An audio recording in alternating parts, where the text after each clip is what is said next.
பிரியமான கர்த்தருடைய பிள்ளைகளை இப்பொழுது நம்ம வெஞ்சல் என்ற ப்ரோக்ராமின் மூலமாக உங்களை சந்திப்பதில் நான் மகிழ்ச்சி அடைகிறேன். இன்றைக்கும் கூட வார்த்தையை குறித்து தியானிக்க இருக்கிறோம். வார்த்தை குறித்து வேதம் என்னென்ன சொல்கிறது என்பதை குறித்து நாம் தியானிப்போமா? ஆதியிலே வார்த்தை இருந்தது, அந்த வார்த்தை தேவனிடத்தில் இருந்தது, அந்த வார்த்தை தேவனாய் இருந்தது என்று யோவான் 1:1 சொல்லப்பட்டுள்ளது. மட்டுமல்ல, கர்த்தருடைய வார்த்தையினால் வானங்களும் அவருடைய வாயின் சுவாசத்தினால் அவைகளின் சர்வ சேனையும் உண்டாக்கப்பட்டது என்று சங்கீதம் 33:6 கூறப்பட்டுள்ளது. எனவே பெரியமானவர்களே, வார்த்தை ஆதியிலே இருந்தது, சகலமும் அவரால் வார்த்தையானவரால் உண்டாக்கப்பட்டது என்று நாம் அறிகிறோம். மட்டுமல்ல, அவர் வாயினின்று பிறந்த வேத பிரமாணத்தை ஏற்றுக்கொண்டு அவர் வார்த்தைகளை உம்முடைய இருதயத்தில் வைத்து கொள்ள வேண்டுகிறேன் என்று யோபு 22:22 கூறப்பட்டுள்ளது. வார்த்தையானவருடைய வார்த்தைகளை நம்முடைய இருதயத்தில் வைத்து காத்து கொள்ள வேண்டும் என்று வேதம் கூறுகிறது.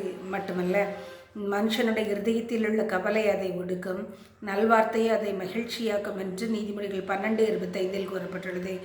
மனுஷனுடைய இருதயத்தில் உள்ள கவலை அதை ஒடுக்கும், நல்வார்த்தையோ அதை மகிழ்ச்சியாக்கும் என்று சொல்லப்பட்டுள்ளது. எனவே நம் நல்வார்த்தைகளை கர்த்தரிடத்திலிருந்து பெற்றுக்கொள்வோமானால் நம்முடைய இருதயம் சீர்படும் என்று வேதத்தின் மூலமாக நாம் அறியலாம்.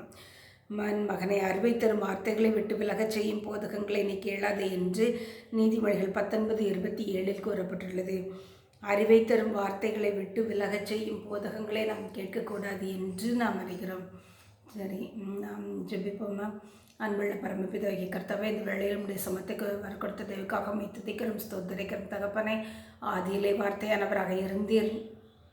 மட்டுமல்ல சுவாமி, என் தேவனாகிய கர்த்தர், நீர் சகலத்தையும் சிருஷ்டித்தீர், வானத்தையும் பூமியையும் சிருஷ்டித்தீர். சுவாமி, என் தேவனாகிய கர்த்தர், நீர் உம்முடைய நல்வார்த்தை எங்களுடைய இருதயத்தை மகிழ்ச்சியாக்கும் என்று நாங்கள் அறிகிறோம். சுவாமி, உம்முடைய வார்த்தை நல்வார்த்தைகளை விட்டு விளைவிலக செய்யும் போதங்களை நாங்கள் கேளாதபடி நீங்களை காத்துக்கொள்ளும். உம்முடைய நாமத்தை மகிமைப்படுத்தும். இயேசுவின் நாமத்தில் ஜெபிக்கிறேன் நல்ல பிதாவே, ஆமென்.